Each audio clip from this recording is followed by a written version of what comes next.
Iran's industry has been gutted by years of mismanagement and from international sanctions.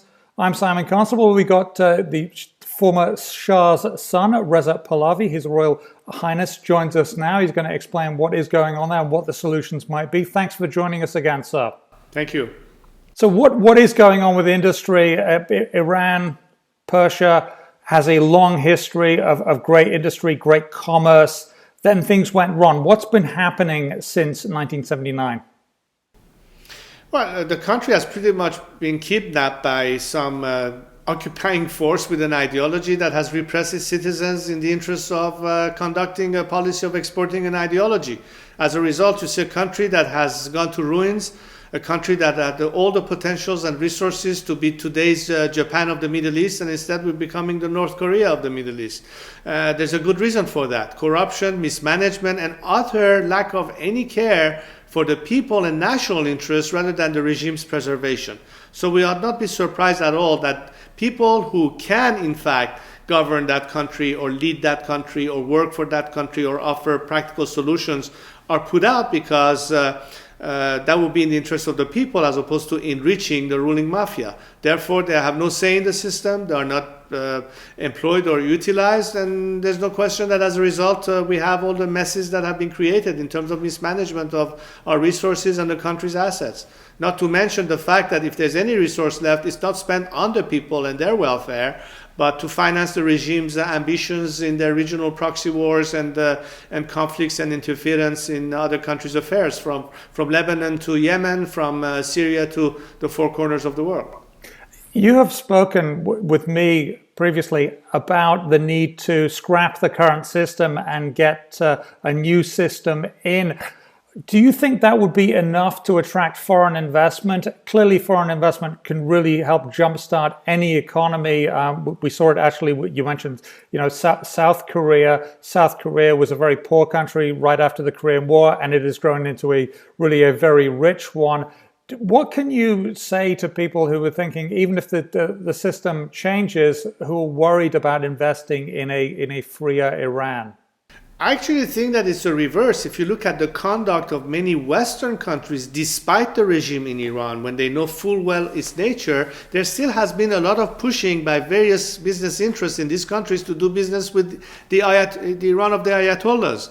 So imagine what kind of opportunities will be created if instead of this corrupt regime, you have actually a transparent and accountable regime that understand world standards of practice, whether it is in banking and regulations and laws and accountability and what have you, which it will be both in the interest of the country as well as any foreign investor. There's no question that Iran is one of the sexiest places in the world for investment, but a lot of people shy away because it's either getting involved in something that will border on, the foreign corrupt act that you have here for businesses, and a lot of people hesitate because they know that at the end they have to be dealing with entities like the IRGC and God knows how many kickbacks. That's the Iranian Republican Guard.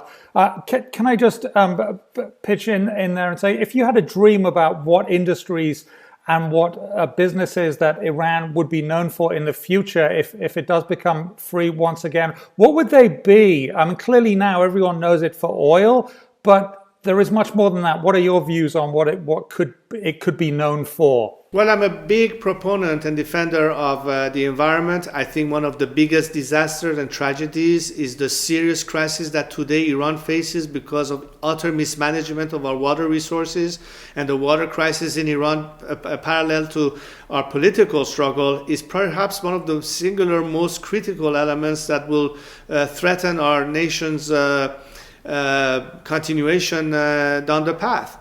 I'm thinking in terms of energy policies that will be environmentally friendly. There's a lot of investment to do in the country that I think could be a natural, producer and exporter of solar energy, for instance.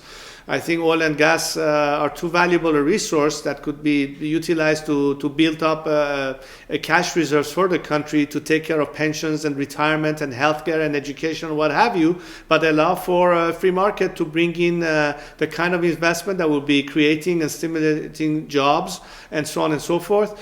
Technology is necessary. Iran is a country that can have a lot of a service industry, tourism, you name it. So there are so many different areas of endeavor, not to mention factories and manufacturing and so on and so forth. Frankly, I think Iranian people are skilled enough and educated enough to play on all of these areas, and we should attract enough investment, even if it is simple infrastructure.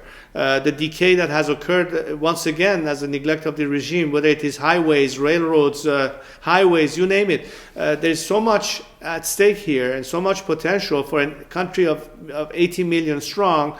That will certainly be a stimulus in terms of our economy getting kickstarted again, creation of jobs, which is what is always a key issue any country, anytime on the planet, but also attract foreign investment. But none of this can happen unless you have clean, sincere, transparent, and accountable management, whether it is in the business sector or the political sector or public service or private areas. All of this has to do with an opportunity and an atmosphere which doesn't exist under the current regime.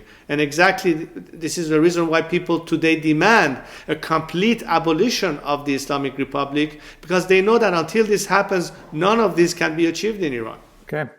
The possible future of Iran there, a shining light of solar energy, tourism, and clean business practices. I'm Simon Constable, speaking with His Royal Highness Reza Pahlavi. That's it.